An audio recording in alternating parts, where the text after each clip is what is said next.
Looks like we are good to go. So welcome everybody. My name's Jenny. I am the Recreation Program Specialist here at the with Parks and Rec, and I have been the one setting all these up. And we are on our second to last of our winter lecture series. We've had all kinds of different topics. So we've got one more next week, and of course tonight we're going to be learning about tsunamis and earthquakes with Dr. George Priest. So, but yeah, welcome. We're happy you're here. This is a new thing we did this winter, and it's been pretty successful. So we've had different size crowds for different topics, but we've got a nice big one tonight. So thank you all for coming, and I'll let George take it from here. So. Okay, thank you very much. First of all, I'd like to recognize my old agency, Oregon Department of Geology and Mineral Industries, which is pretty much solely responsible for all the tsunami hazard mapping for the coast, and the earthquake hazard maps, and erosion maps, and landslide maps, all these different hazards. So that's the first thing, and that was the first 40 years of my career, aside from some other, pre-Oregon Department of Geology work. And then I'd like you to think about something. Now, what do you think is the main killer in a tsunami emergency? No. Ignorance. Ignorance kills people. And we have some living examples. In 1964, a distant tsunami hit Crescent City. It killed 11 people. However, none of those people were killed by the initial arrival of that tsunami.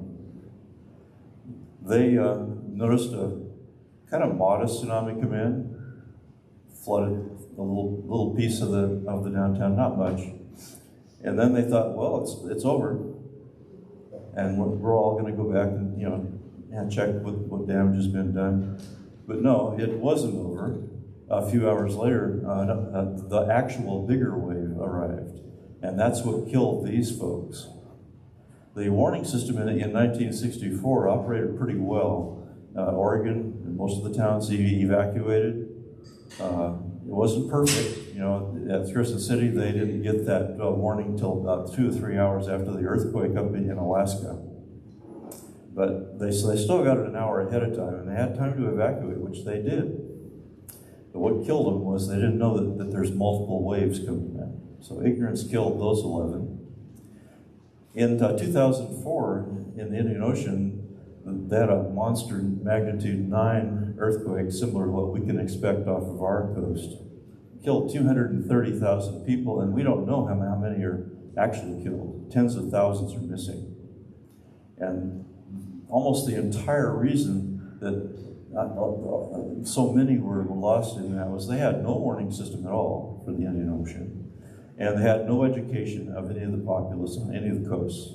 So that's the worst it can get. And again, ignorance. Of course, it had incited a whole change in their culture. And then one of the most highly educated populations in the world about tsunamis and earthquakes was in the Japanese 2011 tsunami. Again, another magnitude 9+ earthquake.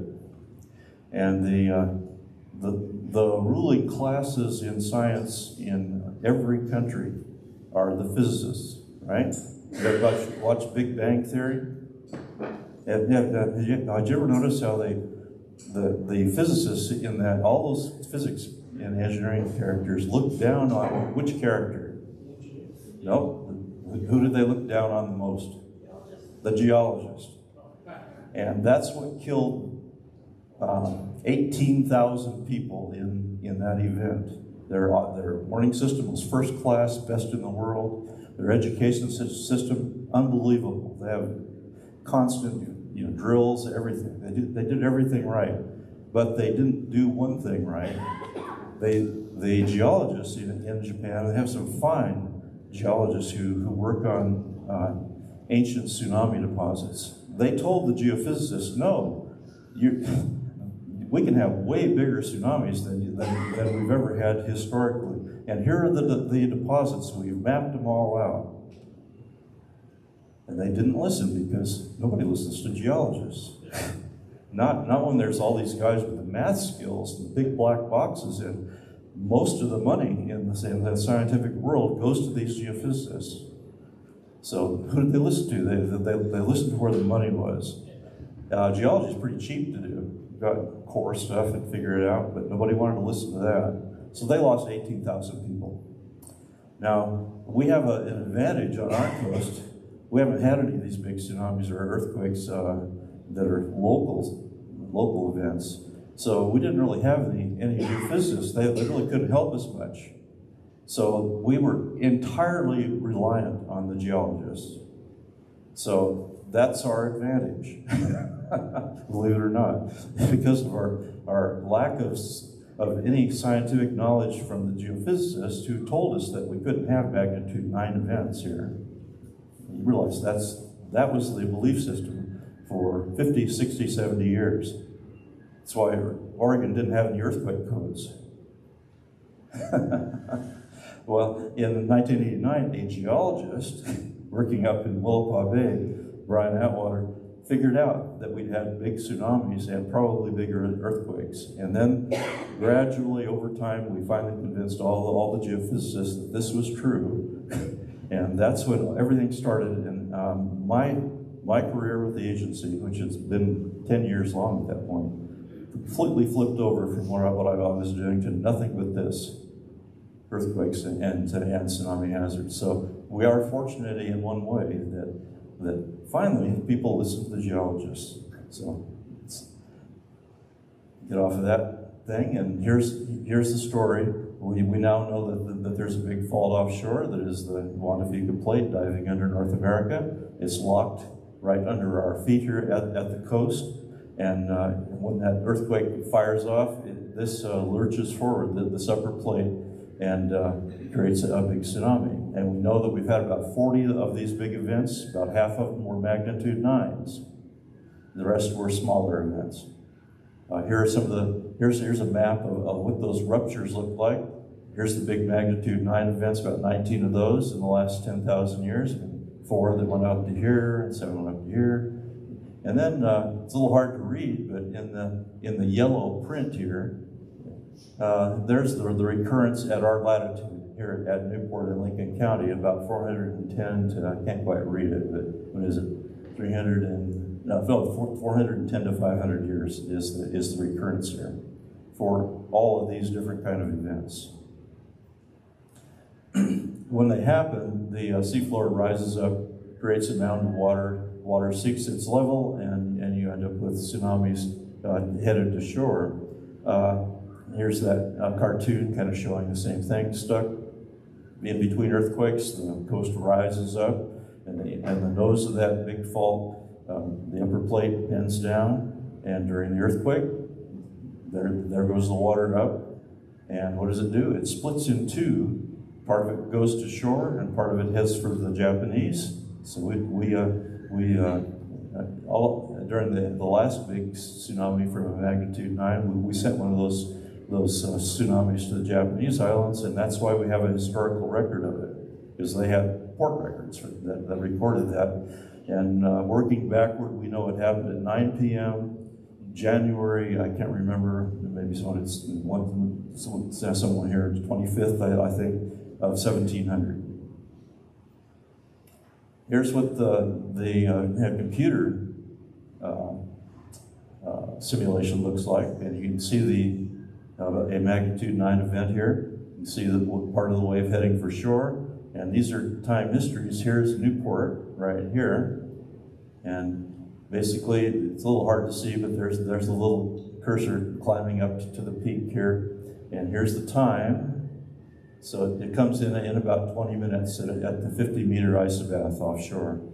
And then what's really probably just as important is what happens afterwards.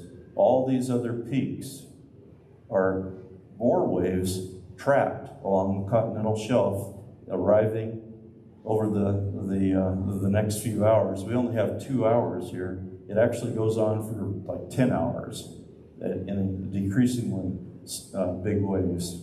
So that's a process called refraction. If we had a perfectly straight coast and a perfectly planar offshore shelf, that wave would bounce off and just head back to the Japanese islands, and they get a second tsunami. But what actually happens is we have an irregular coast. So as the wave hits, it breaks up into smaller waves that each go out and they turn. Because, of course, they travel faster in deep water than shallow water. So that makes all of them turn, and they come right back and hit us again and again and again and again. So the continental shelf and the irregularity of our coastline causes the wave to get trapped. And that's why you have many, many, many tsunami waves coming in. At Newport, in the bay, the Alaska 1964 tsunami, we have tag gauge that shows it, and it was about as high 4 or 5 times in here, 4 or 5 hours in, as it was when it had arrived. This is a very efficient system for trapping tsunamis. Here's what the aftermath of a magnitude 9 event looks like in terms of subsidence and uplift. And this is the trough of subsidence. It's mostly offshore, and this is in feet. So 6 to 7 feet, somewhere in there is this trough offshore. And you can see that it's right at Newport, which I'm trying to find here because it's so faint. It's in that 2 feet of subsidence realm, somewhere in there, a couple of feet. So it isn't too bad. Yeah, but this persists, and that's the thing I want to point out here. This is just going to stick with us for many, many, many years afterwards. It takes many decades for the earthquake stress to build up and undo all of this and get ready for the next big tsunami and an earthquake. So this is going to be persistent, and erosion along the coast will be instantly faster because the tides will come up a couple more feet, and they'll stay up, a little bit higher than they normally would be.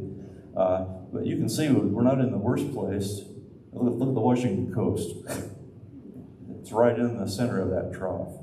So they're going to see some whopping big erosion up there that'll persist for many decades afterwards. If we kind of crank back and look at the whole world, where do we get tsunamis? Well, that's the local tsunami that's going to hit us, but we also get them from the whole Circum Pacific. And the most effective place that sends us tsunamis is the Gulf of Alaska. That's what happened in 1964. It was a magnitude 9.3 event, and it had a big offshore fault that was separate from the main subduction zone that also made it a little bit higher. And that's our greatest risk for distant tsunamis. And that source, which is the worst one, takes 4 hours or more for it to arrive. Around 4 hours is about how long it takes to get here. So there's much lower damage, much less flooding. The National Tsunami Warning System can warn you for that one. Local tsunami arrives in minutes, much higher, much further inland penetration. The warning system is useless, and the earthquake is the only warning. And this is another pet peeve of almost all the money going into our tsunami mitigation efforts go to NOAA for these distant earthquakes, but they're completely useless for the ones that actually kill us, which is this local event. The only thing that is going to help us with that is to educate the population. Would any volunteers that are involved in that education of the local population raise your hands, please? We have any back here? Everybody in the room, shake their hand when you leave, because that's the only thing that's really going to mitigate this hazard and loss of life.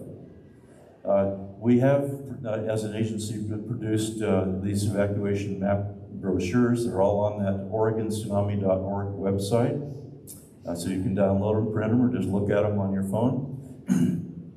If you're in the green zone on any of those maps, you're outside of what we think of as our worst distant and our worst local tsunami inundation. If you're in the yellow part of those maps, you're outside of the distant tsunami inundation, but you're still inside the worst local. And that's what they look like for this area. You can see there's, for the worst event we can think of, which is kind of an Alaska tsunami, distant tsunami coming in for a distant one. That's this orange inundation, and that's a little bit worse than that 1964 tsunami. It's in a spot that's a little bit further up towards the Aleutian chain, so it's aimed even more directly at us. And it's a whopping big source. But so that's about as bad a one as we can think of. And then there's this orange zone, which is worse yet. That's our worst case Cascadia.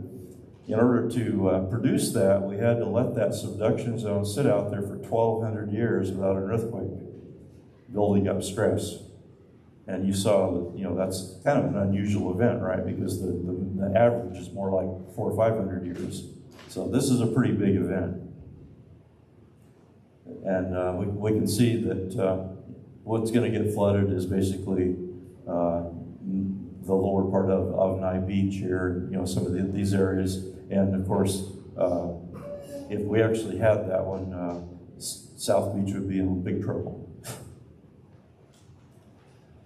So you can go to the Oregon Tsunami Clearinghouse and get all of this information. You don't need to listen to me, and all the maps and all that sort of thing. But the thing to sort of take away from the talk is, if you want to get prepared, look at your home, see what's going to fall off of the shelves. Which light fixtures are going to fall on your head. You might want to check that out. You might want to actually attach your water heater tank to the wall, and do some simple things like that. And also, go to the website and really take a close look at all these hazard zones, and these tsunami hazard zones, and go to the Red Cross. They have a lot of guidance on how to make a disaster plan or these disaster kits. And when it actually happens, remember the first thing you got to do is duck, cover, and hold on, right? Because stuff's going to fall, and windows are going to shatter. Your chimneys, if you have a brick chimney, is going to probably collapse into the house, depending on what the first motion of the earthquake is. It might go the other way too. So if you're standing out there, get away from it. If you're in the yard next to that. So there's a lot of little deals like that. You got to be kind of at the micro level aware of. And then if you're down in one of these evacuation zones, get out of there, because you don't have very much time. If it's an earthquake, the earthquake's a warning, right? And then think ahead now. After you really should have a family communication system of some kind, some outside person that you can call, because the cell phones, are they going to work after a big local earthquake? No, everybody's going to be on the phone. But if you have somebody outside, sometimes you can call out or at least text out, and that somebody can actually coordinate the whole family's response. And definitely don't go into these evacuation zones till local officials say it's okay. Now, we also have maritime tsunami dangers, and some of those that are, again, you can go to the website, and it has all this stuff, but you're going to get sudden water fluctuations off you're in a vessel. You can sometimes have grounding of vessels because the water levels can change suddenly. You can get capsizing from incoming surges, which are called roars coming in, rolling white water coming up some of the bays. And once the water gets in the bay, there's all these complicated waves bouncing off in every possible direction. So you get these triangular waves and things. It's very, very hard to navigate that. Lots of strong currents. They can change on the turn of a dime, and you can get whirlpools, which I don't know if you've ever seen any of those. If you've been up in the San Juans and watched the tide turn up there, at the mouth of every bay, there's these big whirlpools that start because the tidal currents are going by the mouth of the bay. Well, that's going to happen during the tsunami. They're very hard to navigate. Scared the heck out of me one time. It was a little boat. There's this massive whirlpool. I got out of there, but I just barely made it. And large keel boats can suddenly run out of water and start dragging, and then you're in a world of hurt, right? You ever tried to walk across one of the bays with the water's going? It's not going to happen. And then the water comes in, and you're laying on your side on your boat, on a large keel boat. So, and then if you're underway, you can have collision with other boats, floating docks and broken loose debris, all sorts, houses, who knows what, logs. So what's the maritime guidance for distant tsunamis? Well, you'll get a warning. You got the 4 hours at least. You need to go offshore to greater than 30 fathoms. You'll be pretty safe. Deeper than that, if you're tied to the dock, then you have some choices. You can motor out there. You have some time. You can leave the vessel and any evacuation out of the inundation zone. Go upriver here. And after the tsunami, wait for the Coast Guard to give you some guidance. If you're offshore, you want to conserve your fuel. And again, always wait for local guidance. Now for the local tsunami, that's a different kettle of fish. The ground shaking, maybe an ocean roar, water receding or surging, that's your only warning. NOAA's not going to be able to help you there. You got 10 minutes to do something. So if you're offshore at less than 100 fathoms, then you can, first of all, you want to stop commercial fishing if you're doing that. Free the vessel from the bottom as quick as you can. If you're at the beach or at a docked vessel, again, you only have 10 minutes. You got to make a decision here. And the only real decision is to evacuate. If you're kind of in between somewhere, you might be able to actually motor out and try to get beyond 100 fathoms. So sail perpendicular to shore, directly into the wind waves. Got to synchronize with other vessels to avoid collisions. And if you're already out at greater than 100 fathoms, then you're pretty safe, but it wouldn't hurt to go out deeper water. And again, if you're tied to a dock or on land, go to it, just get out of there. Don't monkey around trying to save your vessel or something. You don't have that kind of time. And if you're offshore after the tsunami at this, greater than 100 fathoms, you don't know what's going on shore. But conserve your fuel, because you won't be able to return for quite a while till the Coast Guard or local authorities say you can do it. You might, if you have the gas, you might want to go to an undamaged port, if there is one somewhere that you can reach. Watch for the floating debris and survivors, and also the Coast Guard can coordinate response and recovery. There may be people who are floating on debris and who knows what. So there's a lot of that is going to go on. There are brochures that you can download from the OregonTsunami.org site, and this is just an example of the maritime one showing the 100 fathom and the 30 fathom line. There is port-specific guidance for Newport Toledo at that website. I'll show it again. But it's all coordinated through that Oregon Tsunami site. But there is this page that you can go to, and basically the story with maritime is the current velocity, and it turns out that below 3 knots, if the currents are below 3 knots, you really don't get very much damage to ports. And then it kind of an intermediate is 3 to 6, and then anything above 6 you get really major damage. And don't waste your time worrying too much about this. In a local tsunami, it's all going to be red. Okay, a big Cascadia event, it's going to be red. Everything's red. All the velocities are terrible. That's probably less true of Toledo, because the wave does begin to run out of gas up there, but it's still going to be, just assume it's going to be bad everywhere. But for distant tsunamis, it's not quite such a big deal. Even for our worst case event, unless you're out in this area of the bay, it's not too bad in this zone here. out down the middle. You can get those kind of currents, but the docks and whatnot, the breakwaters and the entrance to the marina tend to protect a lot of that. This is for distant tsunamis. Local tsunami, forget it, right? It's going to go right over all those things. But for the distant tsunami, you're not going to get a lot of, you don't want to be out here climbing, right? So there's going to be some dangerous currents out in there. And if you're in a boat here in the middle, you could get into some real trouble. Either the incoming wave or the outgoing wave, if you're having trouble motoring against it, and that could be a real problem, obviously, because you can get up above 9 knots here in this part of the channel. So keep that in mind. I'm going to show you a time history for a distant tsunami, kind of a worst case distant tsunami, and the station that is right here at the entrance to the marina. I want to show you that in just a second. Here's what Toledo looks like. Really nothing. Distant tsunami, it's not that big a deal.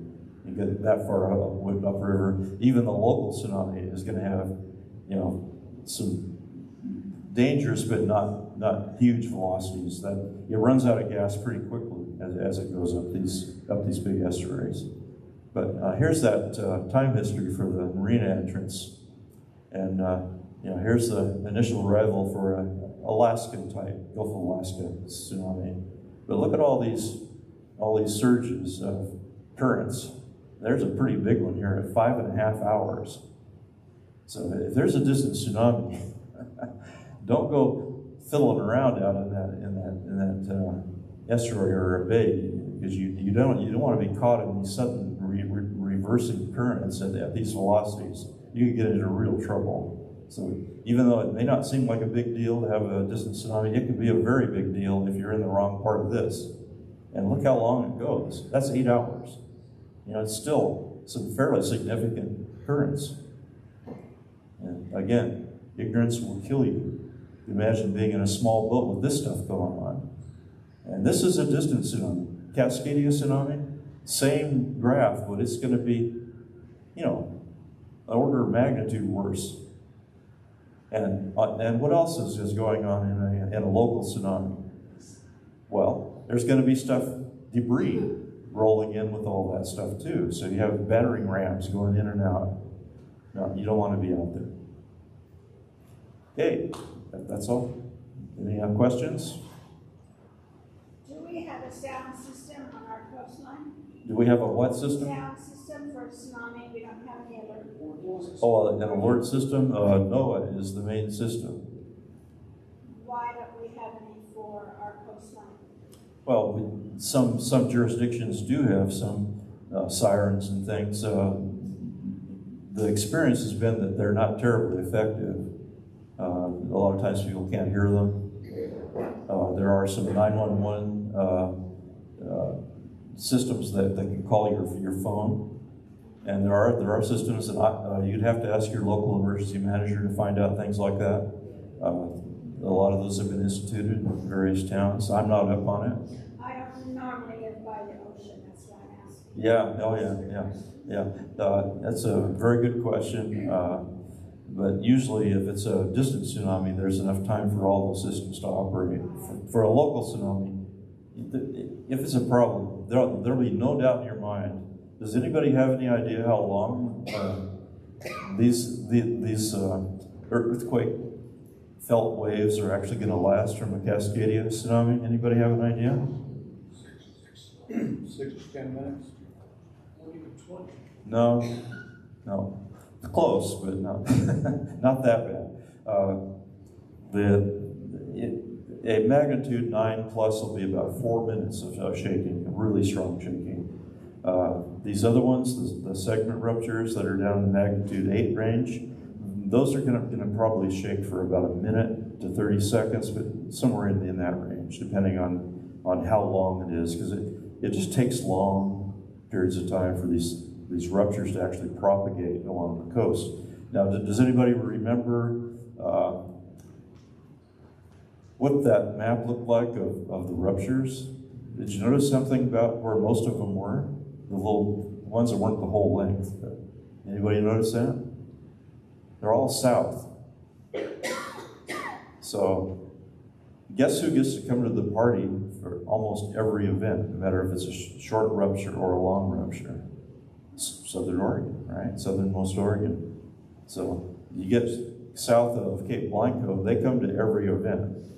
So they get all 40 of those in the last 10,000 years. So that's one of the problems. The further south you go, the more likely you're going to get some kind of big earthquake and tsunami.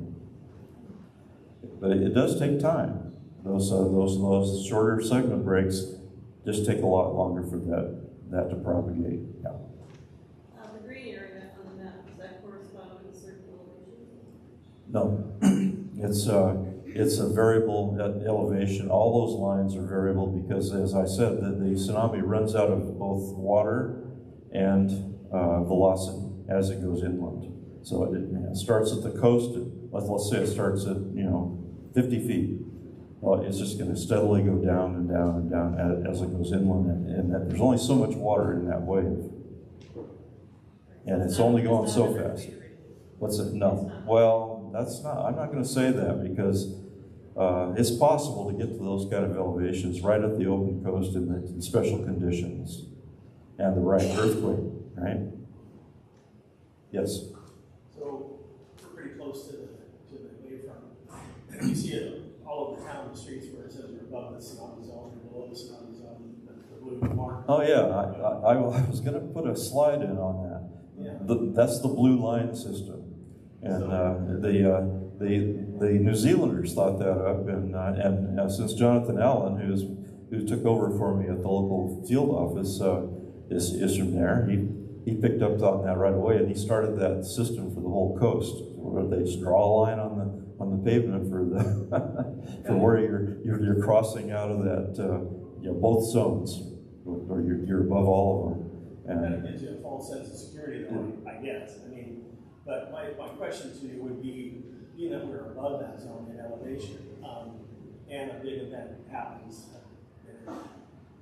Lived 42 years in Alaska, so I've been through a lot of earthquakes. But so, do we bug out in an earthquake or a tsunami threat if we're above that zone and the house seems to be fine, no gas line? No, I'd say probably not, because you can create more trouble for everybody else if you're just if you're evacuating unnecessarily, because emergency folks are going to be using the roads, and if everybody just panics and all jump in their cars, what's going to happen? Well, for one thing, folks that can't get it up, that are actually below that, and they're elderly, they can't get in their cars to get out, right? Or their neighbor can't help them into their car to get them out. So yeah, if you're above it, again, check with your local emergency manager, but I'd be skeptical. What you want to do is, hunker down and make sure that your family's safe. That's the first thing. And if it's a local Cascadia earthquake, now what do you think the bridges are going to look like all the way to the valley? Well, nobody knows till bridge engineer checks them out. That'll be the first thing that will happen. You probably won't cross a bridge unless somebody's checked it out first. And so there's a lot of things like that you need to sort of think about. And water supply. Well, we all know what the list is from Red Cross, right? Kind of common sense. Any other questions? Oh, here, I think she was ahead of you. Yeah. Well, I was just going to say, earthquake doesn't mean, a local earthquake does not mean local tsunami. Yeah, it does. Okay. Yeah, it's a local event. Earthquake and tsunami, they go hand in hand. And distant tsunamis are from distant earthquakes. Yeah. So the ways building is that you in, or are you getting the smallest ones first and then the bigger waves? It all depends on the particular earthquake. And where the rupture is.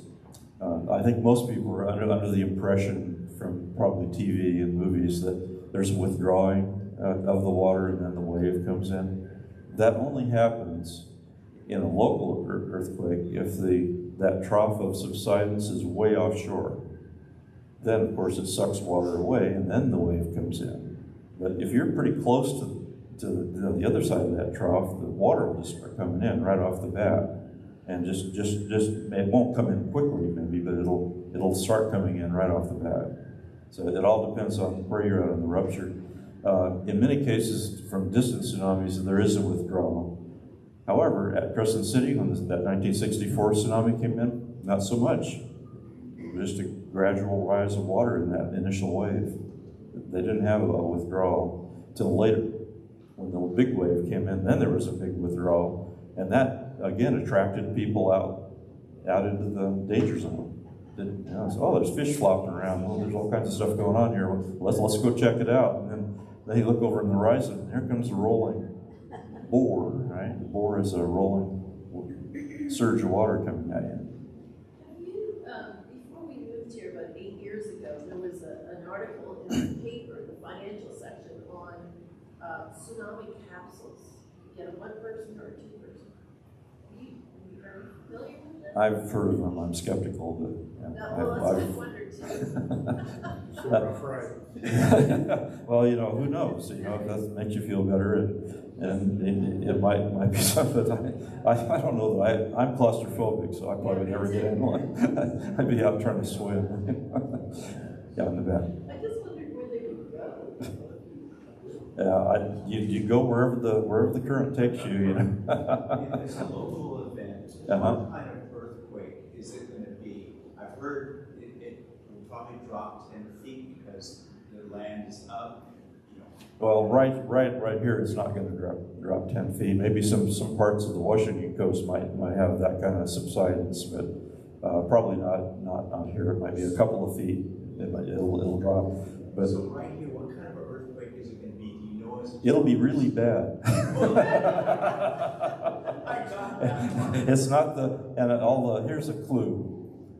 It's not that vertical motion, right, under your feet that is the problem.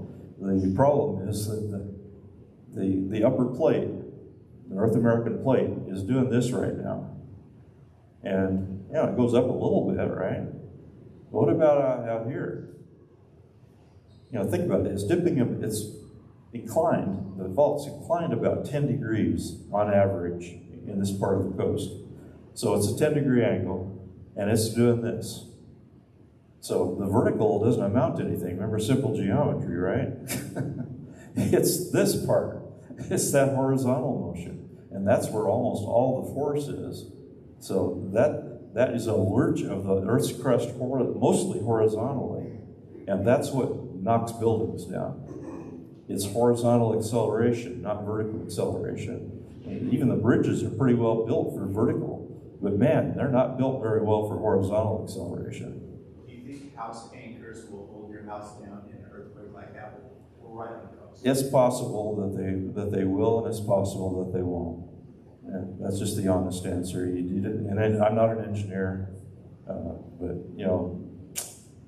having an anchor, the first thing is if you want to think about it, some of these older homes, make sure that they're hooked to their foundations, because prior to about 1990, there were no regulations on that. So. And that's a cheap thing to have somebody come in and just bolt your house to your foundation. And remember, half of these events are these magnitude 9 monsters, and they're pretty tough to design for. But half of them aren't. Some of them are magnitude 8s. They might be south of us a ways, and the accelerations from those are going to be way less and quite survivable. And wood frame houses, how do you think they fare versus, say, one of the big concrete or brick houses? They actually fare pretty well, because wood frame flexes. It gives you, but unless it falls off its foundation, then all bets are off. And yeah, you're gonna break up your drywall. You're gonna break your windows. There's gonna be a horrible bunch of stuff. Again, rock cover. Hold on, so the table doesn't roll away from you. That's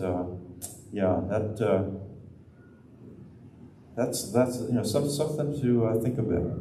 those little details of how this is going to feel and what's going to actually happen in your home. Yeah. You get an idea of what a 9 would look like. We're all kind of familiar with the World Series earthquake, what, 89 down the Bay Area. A 9 is what, 100 times? Don't worry about these are meaningless. The people, oh, it's 100 times more energy, yeah. What matters though is the shaking that you actually feel in each part of the rupture zone. And the way it'll work, here's how it'll actually feel. If we have a magnitude 9, it'll probably start in the south. I'm guessing because most of the ruptures tend to be down there to start with. And we have partial ruptures, they always seem to be down there and they work their way up. So it'll probably start down there. So there'll be seismic waves that arrive within 10, 30 seconds somewhere. They'll arrive and they'll be coming at you this way. Or am I pointing south? I can't even remember now. Yeah, that way. They'll be coming at you this way, so the shaking will be going like this, and then it'll be going like this, then it'll be going like this. and now we're counting off the minutes here. You ever stood around just, for a minute? It's a long time. And then it'll work its way to Washington, coming at you from here, and there'll be less and less because it's getting further away. So the one that really matters is right here. Those seismic waves, that's the rupture happening right offshore. And that's the strongest. And it's going to go. First motion is like that. And that's how things are going to go. It's going to go like that, and your chimneys go that way, right? The cliffs that you have along the ocean, and mostly sand, what's going to happen there? There's avenues so water can get through. What is it? It's going to come up against there and then go back? Yeah. The wave will bounce off of the cliffs. It'll go up the cliffs a bit, right? Because what water does, a lot of momentum there. But yeah, it'll bounce back off. In the bays, it'll come up the estuaries and in the bays. And here's the kicker. It goes up these bays and estuaries, and then it's slowing down the whole time. The water is slowing down as it goes up these, and then it finally stops, or it has to stop sometime, and then it starts to go back. Well, meanwhile, the refracted waves from all these cliffs along the coast, they've already bounced off, and they go out and they make a turn because again, the wave moves faster in deep water than in shallow water, and unless it's a perfectly straight cliff, it's going to turn at some point and come back, and that happens a lot faster than that water can get out of the estuary. So here's the estuary water trying to drain out, and here comes another refracted wave from the open coast and meets it. You don't want to be in a boat when that happens, because then you got two waves coming together, right? And that's not a good thing if you ever been out on one of the boats. So yeah, that's we try to say this in these slideshows. Rapidly reversing currents and blah blah water depth. But think about how this is actually going to work. It's very complicated, and you can get into big trouble if you get out there with these waves all fighting with one another to get into these little estuary areas. Question back here. Someone had mentioned the emergency alerts. Lincoln County, most of you probably know, Lincoln County does have an emergency alert system that you can sign up for, and it'll send it to your phones and your emails. So if you Google Lincoln County alerts, it's like the first thing that comes up, and you can click on that and sign up. And they're very effective. It's for everything, like severe weather, forest fires, like all kinds of stuff. That sort of stuff. So if you're not already on that, definitely recommend. And also, National Geographic just did a really good documentary about the 2004 tsunami. If you haven't watched it, it's on Disney Plus. You can stream it. It's called The Tsunami Race Against Time. There's 4 episodes, and it's sad, but it's also got some really amazing survival stories in it, and it's really good. Also, the USGS has an automatic notification service for all earthquakes worldwide. You can get on that. It'll go on your email. They'll send you any earthquake that happens. So. There's one on Facebook too. What's that one on Facebook called? I don't know. They post stuff when there's an earthquake earthquake, it's I think it's a tsunami warning something or other, so I found that one. National Tsunami Warning Center. So if you follow them on Facebook, whenever there's an earthquake anywhere, they'll post it and it'll say, you know, there is a tsunami warning or there's not. Unfortunately, Facebook's algorithm is obnoxious and it doesn't, you know, you can be like, follow and show these first, and it doesn't always do it. You're like, you see it, and it's like, oh my God, there was an earthquake in Alaska. And it's like, oh, that was a day ago. Thanks, Facebook. So, Yeah, the USGS one is much more prompt. It'll tell you if there's a big magnitude earthquake somewhere. The only problem is it tells you about all the earthquakes that are like above a certain amount. So you get a lot of who cares what happens in Sunda Trench somewhere out in the middle of South Asia. So it may not be relevant. Any other questions? If I can interject, one of the being part of teams that's doing the emergency preparedness aspect. This obviously is talking about that moment of the tsunami arriving for those hours, 8 hours, maybe days.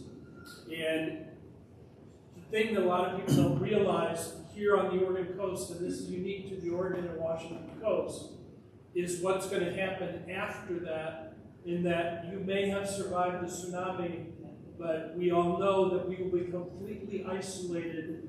And they're saying be prepared for 2 to 6 weeks before any kind of inside or outside contact, no leaving, no coming in, because 101 is right, the bridges, which was mentioned. And so while we want to survive that wave, we need to be prepared for the fact that we are going to be dependent on each other for 2 to 6 weeks before any kind of rescue efforts and such are going to be even imaginable at the coast. And so, great to be aware of this and do what we can, because this is that initial thing but don't forget about life will not be normal for anybody, even if you survive. And we don't have enough roads going inland to get out, and the roads to get to those few we have won't be serviceable. So just you're from Depot Bay, right? Now, think about this for just a moment. The experience worldwide of these modern tsunamis is that the food, particularly, and the medical supplies, where do you think they actually come from quickest and the greatest quantities? No, I know. I mean, just in the local area geographically, is it going to be from the cities and the inland areas, or is it going to be from the ocean? Probably the ocean. That's what they found, is that your maritime fleet is the key to feeding everybody. And, well, that's an issue that is part of the planning, right? But believe me, they can move material and supplies better than almost anything can. They're all set up for it. As a matter of fact, many of them are refrigeration ships. So, think about supporting your local maritime community and working with them on these kind of issues, because they may be the ones that save your lives. So is that coming up from San Diego? What's that? Is that coming up from San Diego? It's wherever they can. I mean, it's quite possible that the Washington ports in Puget Sound may not be in that bad a shape. I mean, they get a big tsunami, but where's it hit? It's going to hit on the Olympic Peninsula mainly, because that's open coast. The Sound, it dissipates tsunami waves pretty quickly. So all those big Seattle ports may be in pretty good shape. We do assume that if our bridge survives, if it doesn't collapse in the earthquake, then we still won't be able to drive on it for a while because somebody's going to have to inspect it. I don't think anybody's going to drive on any of the bridges till the engineer says it's okay. That could be a while. And on this bridge, it's problematic. I don't know if you've ever looked at down at the bay, at the bottom of the bay during the lowest tides. Have you ever noticed where the sand is versus the rock?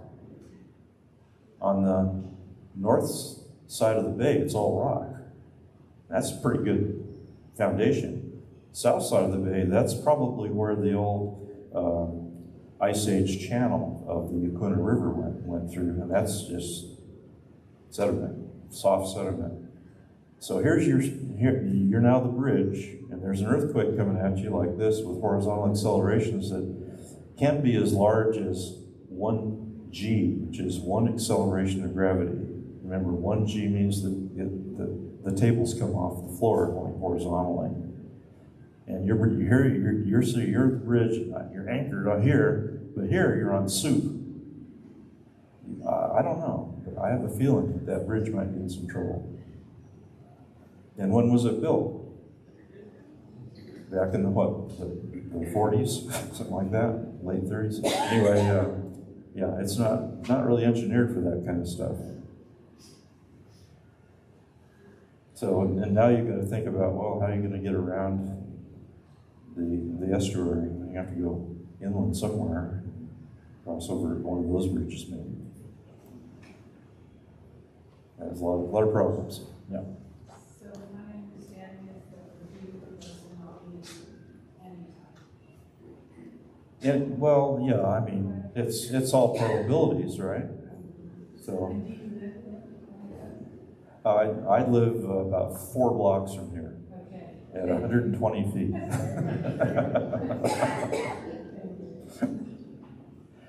Went to the Hatfield Marine Center open house a year ago. They had a tsunami presentation on that. They did that pretty much from Walport to Newport. It's going to be an island with both bridges being out. Mm-hmm. What was fascinating is they had it open for the public to see on the top of the building there. I can't remember what that. Yeah, they have a vertical evacuation facility. Yeah, two well-supplied water, food, as well as on top of the butte here, just as a crescent bridge.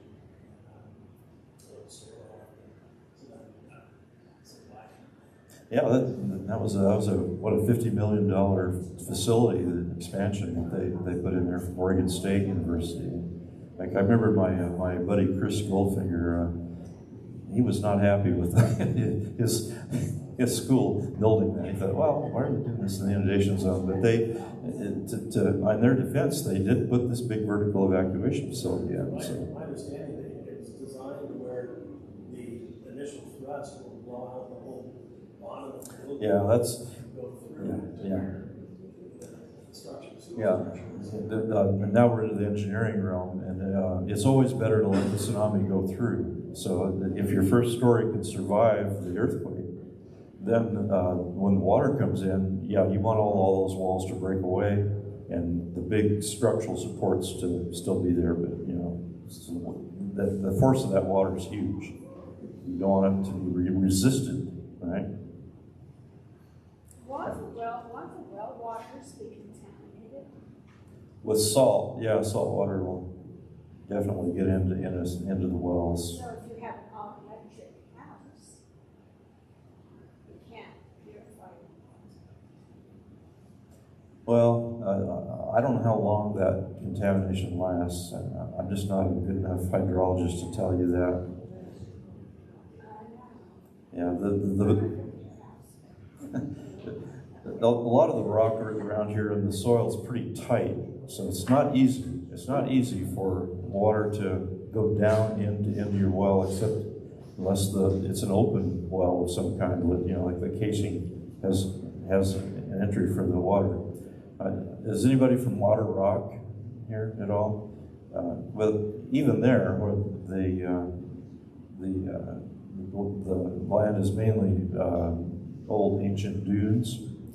Even there, they have trouble perking the sewage water, you know, from septic tanks. So it doesn't perk. And I actually headed up a research project on that landslide that's right before you get to Otter Rock. You know, you dip down about 10 feet right there. And we actually measured that. We put in sensors. And it turns out that it really takes a long time for water to perk down through those soils.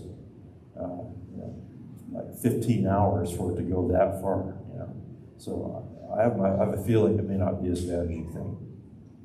Could be more about how to pump the water out. Because we won't have power. Yeah, power is gonna be a bigger deal. Yeah, power is gonna be a very big deal. Months. Yeah. And you gotta know how to get the water out of your hot water tank, because that may be your whole water supply.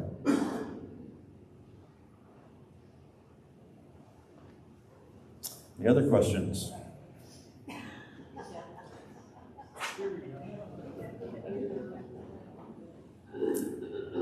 Okay, if there's nothing more, I guess that's it. Thank you.